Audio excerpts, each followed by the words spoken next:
விஜயுடன் Leo படத்தை முடித்த கையோடு ரஜினியுடன் இணைந்து கூலி படத்தை இயக்கியுள்ளார் லோகேஷ் கனகராஜ். சன் பிக்சர்ஸ் தயாரிக்க ரஜினியுடன் சத்யராஜ், நாகார்ஜுனா, ஸ்ருதிஹாசன், தௌபின் சாகிர், பூஜா ஹெக்டே என ஒரு நட்சத்திர பட்டாளமே நடித்துள்ளார்கள். அனிருத் இசையில் தயாராகியுள்ள இப்படம் வரும் ஆகஸ்ட் 14ஆம் தேதி உலகம் முழுவதும் வெளியாக உள்ளது. பிற நாடுகளில் படத்திற்கான முன்பதிவுகள் ஏற்கனவே தொடங்கியுள்ளன. முன்பதிவுகள் தொடங்கி சில மணி நேரங்களிலேயே 10,000க்கும் மேலான டிக்கெட்டுகள் விற்று தீர்ந்துள்ளன. தமிழ் மட்டுமல்லாமல் தெலுங்கு, மலையாளம், கன்னடம் என படத்திற்கு அனைத்து மொழிகளிலும் பெரிய அளவில் எதிர்பார்ப்பு இருந்து வருகிறது. வசூல் ரீதியாகவும் கூலி படம் பெரும் சாதனை படைக்கும் என ரஜினி ரசிகர்கள் எதிர்பார்த்து காத்திருக்கிறார்கள். அனிருத் இசையில் இதுவரை கூலி படத்தின் 3 பாடல்களும் பட்டியை கிளப்பியுள்ளன. சூப்பர் ஸ்டார் லோகேஷுடன் இணைந்திருக்கும் கூலி படம் மெகா ஹிட்டாக வேண்டும் என்ற ஆர்வத்தோடு இருக்கின்றார். கண்டிப்பாக இது மெகா ஹிட்டாகி 1000 கோடி ரூபாயை வசூலித்த முதல் தமிழ் படம் என்ற பெயரை பெறும் என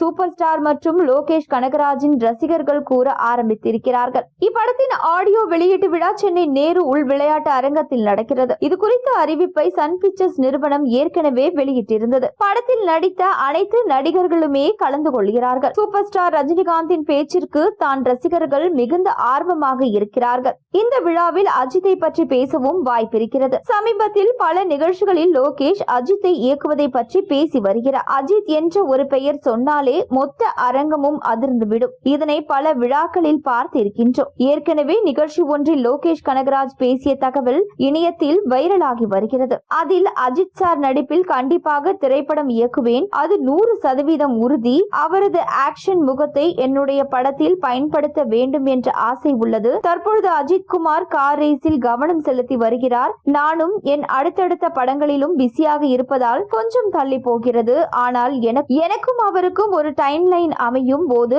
கண்டிப்பாக நான் அவர் படத்தை இயக்குவேன் என்று தெரிவித்துள்ளார்.